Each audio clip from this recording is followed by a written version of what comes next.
नमस्कार, प्रिय विद्यार्थियों, आप सभी का स्वागत करता हूँ मैं आज के इस वीडियो में। आपको पुनः मैं जुड़ रहा हूँ एक थोड़े से अंतराल के बाद में, क्योंकि हम दूसरे क्लास के वीडियोज में व्यस्त हो गए थे, इसलिए आपके साथ थोड़ा सा एक अंतराल रहा है, लेकिन पुनः आप सभी का स्वागत करता हूँ मैं। आज के इस वीडियो में मैं एक तो तटस्थ वक्र विश्लेषण और मार्शल का के साम्य विश्लेषण में तुलनात्मक अध्ययन को आपके सामने मैं रखना चाहूँगा। विद्यार्थियों, आप सभी को पता है कि मार्शल का जो गणनावाचक दृष्टिकोण है, उसमें मुख्य रूप से उपयोगिता को मुद्रा इकाई के रूप में गणनात्मक माना, उपयोगिता को योगशील माना और एक वस्तु दूसरे वस्तु की उपयोगिता को प्रभावित करती है। इस बात को लेकर के उन्होंने ये स्पष्ट रूप से रखा कि वस्तुएं एक दूसरे से असंबंधित होती है, मतलब एक वस्तु की उपयोगिता दूसरे वस्तु की उपयोगिता को प्रभावित नहीं करती है। इसके कारण आगे जाकर के और वस्तुएं प्रतियोगी है या पूरक है, ये अंतर नहीं कर पाए। तो ये मार्शल का उपयोगितावादी दृष्टिकोण था। मार्शल के उपयोगितावादी दृष्टिकोण में उपभोक्ता का साम्य वहाँ पर होता है जहाँ पर उपभोक्ता की संतुष्टि अधिकतम होती है। उपभोक्ता की संतुष्टि अधिकतम जहाँ होती है,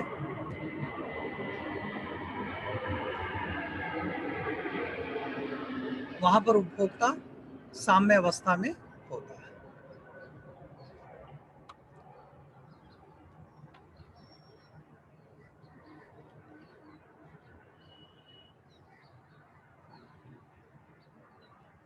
यदि हम हिक्स और सैलुटस्की की तटस्थ वक्र विश्लेषण विधि का विश्लेषण करें, तो हिक्स और सैलुटस्की की तटस्थ वक्र विधि टेक्निक में मुख्य बात इस बात को लेकर के है कि उपयोगिता की उपयोगिता को गणना की भी नहीं जा सकती और उपयोगिता की गणना करने की आवश्यकता भी नहीं है, यानी उपयोगिता गणना योग्य नहीं है। हम दो वस्तुएं या दो वस्तुओं से अधिक हो, पर यहाँ पर सरलता के दृष्टिकोण से हमने उपभोग में दो वस्तुओं को शामिल किया, या दो वस्तुओं के बंडल बास्केट ऑफ गुड्स से प्राप्त होने वाली उपयोगिता को गणना करने की आवश्यकता नहीं है और नहीं गणना किया जा सकता है, क्योंकि उपयोगिता अंत विश्लेषणात्मक विषय वस्तु है। तो उपयोगिता गणना करने की आवश्यकता भी नहीं है और गणना की भी नहीं जा सकती है।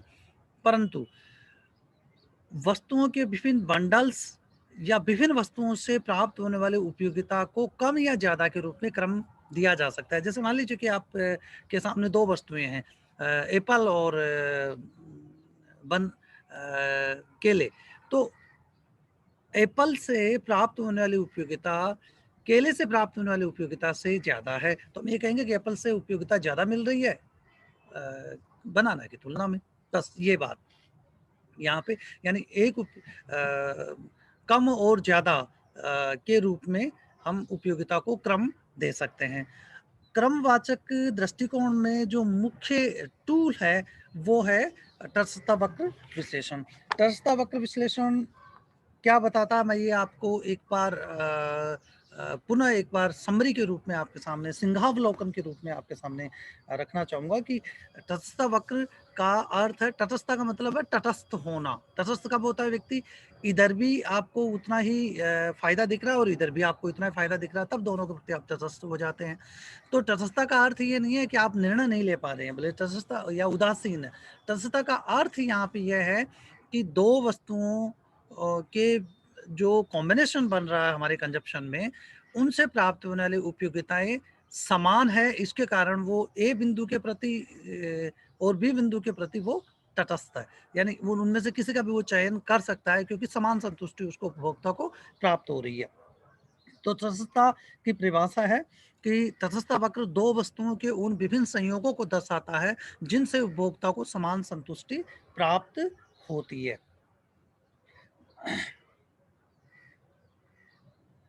एक तटस्थ वक्र अ, वस्तु जगत में मतलब जो वस्तुएं के संयोग है वस्तु जगत में बिंदुओं का एक पथ है, लॉकस ऑफ पॉइंट्स अथवा वस्तु समूह होता है जिसके बीच एक उपभोक्ता तटस्थ रहता है। एक तटस्थ वक्र पर प्रत्येक बिंदु उस वक्र के किसी भी अन्य बिंदु की भांति समान कुल उपयोगिता को बताने वाला होता है। अब यहाँ एक चीज़ समझना आता है कि स्केल ऑफ प्रेफरेंस किसे कहते हैं। यानी प्रत्येक उपभोक्ता का अपना एक अधिमान माप होता है या उसकी एक पसंदगी होती है और वह उसको एक क्रम में जमाता है। तो यहाँ पर तटस्थ वक्र विश्लेषण की विशेषताओं में भी आगे जाकर के हम देखेंगे कि तटस्थ वक्र विश्लेषण के अंतर्गत ऊंचे वाला तटस्थ वक्र नीचे वाले तटस्थ वक्र की तुलना में ज़्यादा संतुष्टि को बताता है। अब हम ये देखें कि तटस्थ वक्र में मुख्य रूप से मान्यताएं क्या हैं। देखिए, उपभोक्ता के पास उपभोग से संबंधित निर्णय लेने के लिए पूरी जानकारी है।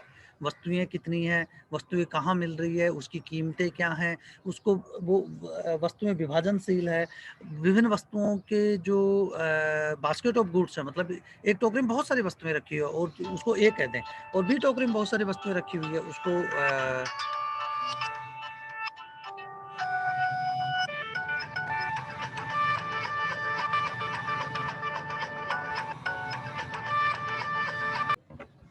विद्यार्थियों, इस प्रकार से तटस्थ वक्र की यदि आप विशेषताओं की बात करें तो तटस्थ वक्र की 3 प्रमुख लक्षण हैं, वो हमें ध्यान में रखनी चाहिए। वे ऊपर बाएं से नीचे दाईं तरफ ऋणात्मक ढलान युक्त होते हैं। ये मूल बिंदु से ऊर्ध्वाधर होते हैं। ये आपस में काटते नहीं हैं। और चौथी इसकी विशेषता ये है कि ऊंचे वाला तटस्थ वक्र नीचे वाले तटस्थ वक्र की तुलना में ज्यादा संतुष्टि को व्यक्त करता है। ये तटस्थ वक्र की 4 प्रमुख विशेषताएं हैं। और तटस्थ वक्र के इसी विश्लेषण में हमें ये ज्ञात होना चाहिए कि तटस्थ वक्र का ढाल क्या है। तो तटस्थ वक्र का ढाल बहुत डिटेल में मैंने पिछले वीडियो में बताया, माइनस dy/dx होता है, जो वस्तुतः एक्स वस्तु की सीमांत उपयोगिता और वाई वस्तु की सीमांत उपयोगिताओं के अनुपात के बराबर होता है। यानी minus dy/dx equal to marginal utility of x divided by marginal utility of y होता है। इसके साथ हमें बजट रेखा का ढाल का ज्ञान हमें होना चाहिए। तो बजट रेखा वस्तुतः दो वस्तुओं के उन विभिन्न संयोगों को दर्शाता है जिन्हें उपभोक्ता दी हुई आय और कीमतों के अंतर्गत खरीद सकता है। यानी उन एक्स और वाई वस्तु, यदि हमारे उपभोग में दो वस्तुएं एक्स और वाई वस्तु है, तो एक्स और वाई वस्तु के उन विभिन्न संयोगों को दर्शाता है जिन्हें उपभोक्ता दी हुई आय और वस्तुओं की दी हुई कीमतों के संदर्भ में खरीद सकता है। तो तटस्थ वक्र का ढाल हमें पता है। अब हमें देखें कि बजट रेखा का ढाल क्या है। तो बजट रेखा दो वस्तुओं के उन अधिकतम खरीदी जाने वाली मात्राओं को दर्शाता है जिनको उपभोक्ता खरीद सकता है और उसके विभिन्न संयोगों को बताने वाली रेखा है ये। तो बजट रेखा का ढाल minus p x p y होता है। उपभोक्ता के सामने के लिए शर्त यह है कि उपभोक्ता का सामने वहां पे होगा जहां पर उसकी संतुष्टि अधिकतम होगी। उपभोक्ता की संतुष्टि कहां पे अधिकतम होगी? तटस्थ वक्र विश्लेषण के अनुसार बजट रेखा का निरपेक्ष ढाल तटस्थ वक्र के निरपेक्ष ढाल के बराबर होना चाहिए। ये प्रथम क्रम की शर्त है। और द्वितीय क्रम की शर्त यह है कि साम्य बिंदु के बाद में बजट रेखा का ढाल तटस्थ वक्र के ढाल से ज्यादा होना चाहिए। ये द्वितीय क्रम की शर्त है। अब हम ये देखना चाहते हैं कि उपभोक्ता का साम्य होता कैसे है। तो हमने ये पिछले वीडियो में बताया था कि उपभोक्ता दी हुई आय प्रतिबंध के अंतर्गत उच्चतम संभव तटस्थ वक्र पर जाता है, उपभोक्ता के सामने की स्थिति है। अब दोनों की तुलना करके देखें, क्योंकि आज का वीडियो मेरा इस बात को लेकर के है कि मार्शलीय संतुलन और एकसीय संतुलन की तुलना में क्या खास बात है, उसकी तुलना करें और उसके क्या बिंदु उभर करके आते हैं। देखिए, उपभोक्ता के सामने के लिए मार्शलीय शर्त यह है कि हमारे यूटिलिटी फंक्शन में यूटिलिटी है margin utility of maximization of utility x, और जो इसमें दोनों के लिए मान्यता है कि x वस्तु की मात्रा 0 से ज़्यादा और y वस्तु की मात्रा 0 से ज़्यादा है, और कुल I कुल वे के बराबर होगी या कुल I ज़्यादा होगी। कुल वे कुल I से कभी भी ज़्यादा नहीं होगा। ये बजट प्रतिबंध है, बजट सीमा है। अब उपभोक्ता के दृष्टिकोण में साम्य क्या है? उपभोक्ता के दृष्टिकोण में साम्य है marginal utility of x divided by marginal utility of y equal to price of x upon price of y। ये मार्शलीय दृष्टिकोण है। जबकि इक्सीय दृष्टिकोण क्या है? इक्सीय दृष्टिकोण है माइनस, अभी डिफरेंशिएशन कैलकुलेशन से है, जो तटस्थ वक्र का ढाल क्या है? तटस्थ वक्र का ढाल है minus d y d x, और minus d y d x हमेशा marginal utility of x upon marginal utility of y के अनुपात के बराबर होता है, और ये मार्शलीय दृष्टिकोण का ही बात यहाँ पे आ जाती है। तो तटस्थ वक्र का ढाल बजट रेखा के ढाल के बराबर होना चाहिए। तटस्थ वक्र का ढाल वस्तुतः एक्स वस्तु की समांत उपयोगिता और वाई वस्तु की समांत उपयोगिताओं के अनुपात के बराबर होता है, और यह बजट सीमा को हम यदि देखें तो यह एक्स वस्तु की कीमत और वाई वस्तु की कीमत के अनुपात के बराबर होता है। तो उपभोक्ता के सामने की क्या शर्त हुई? Minus d y d x equal to minus p x p y. ये उपभोक्ता के सामने की शर्त है दोनों दृष्टिकोणों से।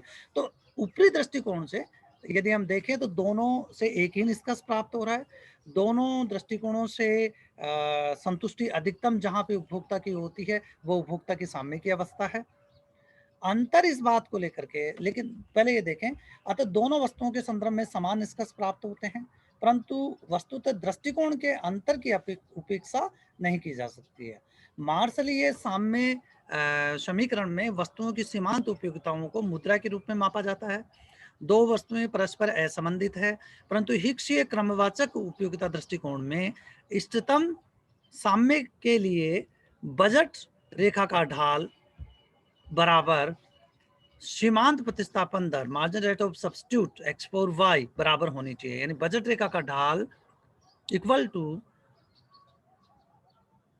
मार्जिनल रेट ऑफ सब्स्टिट्यूट, सीमांत प्रतिस्थापन दर में समानता होनी चाहिए। ये उपभोक्ता के सामने है। यानी minus p x p y minus p x by p y equal to minus d y by d x होना चाहिए। साथ में द्वितीय क्रम की शर्त भी होनी चाहिए। यहाँ पर दो वस्तुओं को परस्पर संबंधित मानते हुए, जहां मार्शलीय दृष्टिकोण में माना गया था कि वस्तुएं एक वस्तु दूसरी वस्तु की उपयोगिता को प्रभावित नहीं करती है, वहां यहाँ पर क्रमवाचक दृष्टिकोण में वस्तुओं एक वस्तु की उपयोगिता को दूसरी वस्तु की उपयोगिता से प्रभावित होती है, ये माना गया है। यहाँ पर यह माना गया है कि यदि आप छाछ पी लेते हैं तो फिर उसी समय आप दूध नहीं पिएंगे, क्योंकि छाछ से प्राप्त होने वाली उपयोगिता दूध से प्राप्त होने वाली उपयोगिता को कहीं ना कहीं प्रतिबंधित कर रही है या प्रभावित कर रही है। या आप कोका कोला पी लेते हैं तो आप चाय नहीं पिएंगे। तो यहाँ पर वस्तुएं एक दूसरे से परस्पर संबंधित मानी गई है, और इस परस्पर संबंधितता के कारण ही वस्तुएं या तो पूरक है एक दूसरे की या प्रतियोगी है। इस बात का विश्लेषण करना आसान हो जाता है। अतः कीमत प्रभाव की व्याख्या का दो प्रभावों के स्विंग प्रभाव के रूप में की गई है क्रमवाचक दृष्टिकोण में। सबसे महत्वपूर्ण उपयोगिता को मौद्रिक माप न लेकर केवल बास्केट ऑफ गुड से प्राप्त उपयोगिता को ऑर्डर ऑफ प्रेफरेंस दिया गया है। ज्यादा उपयोगिता प्राप्त होती है उसको ऊंचा तटस्थ वक्र के रूप में हमने लिया है। ऊंची कम उपयोगिता हो रही है वो नीचे वाले तटस्थ वक्र से रिफ्लेक्ट हो रही है। कितनी उपयोगिता प्राप्त हो रही है इनसे ये हम नहीं कह रहे हैं, लेकिन ऊंचा वाला तटस्थ वक्र ज्यादा संतुष्टि को बताता है नीचे वाले तटस्थ वक्र की तुलना में। तो ये दोनों प्रकार के जो उपयोगिता विश्लेषण के दृष्टिकोण है, गणनावाचक दृष्टिकोण और क्रमवाचक दृष्टिकोण का तुलनात्मक अध्ययन है। और इस आधार पर हम ये कह सकते हैं कि टूल है हमारे पास, इंस्ट्रूमेंट है हमारे पास, उसके दृष्टिकोण को यानी टूल्स को लेकर के देखें तो ज्यादा सही व्याख्या क्रमवाचक दृष्टिकोण में होती है, क्योंकि उपयोगिता जो अंतर्विश्लेषणात्मक विषय वस्तु है उसको मापने की आवश्यकता नहीं है, मापा भी नहीं जा सकता और आवश्यकता भी नहीं है। तो ये क्रमवाचक दृष्टिकोण में लिया। फिर वस्तुएँ परस्पर एक-दूसरे को प्रभावित करती है, संबंधित होती है, ये क्रमवाचक दृष्टिकोण में लिया और फिर ज़्यादा अच्छे तरीके से गणितीय दृष्टिकोण से इसकी व्याख्या करना संभव है, तो क्रमवाचक दृष्टिकोण अ, है वो उपभोक्ता के सामने का बेहतर विश्लेषण करता है। लेकिन इस बात को हम ना भूलें कि मार्शलीय दृष्टिकोण आने के बाद क्रमवाचक दृष्टिकोण आया, इसलिए इस उपयोगिता विश्लेषण में मार्शल के गणनावाचक दृष्टिकोण की महत्वपूर्ण भूमिका है और उपभोक्ता की संतुष्टि जहाँ अधिकतम होती है, वहाँ उपभोक्ता का साम्य होता है। ये दोनों दृष्टिकोणों में कहा गया है। तो ये एक आपके सामने उपयोगिता विश्लेषण का दोनों दृष्टिकोणों का एक एक रेट्रोस्पेक्टिव अध्ययन मैंने आज इस वीडियो में करवाया है, सिंहावलोकन करवाया है, पीछे जाकर के और आपको एक-एक बिंदु को स्पष्ट किया है। अगले वीडियो में और अन्य मुद्दों को लेकर के मैं आपके सामने आऊँगा, तब तक नमस्कार।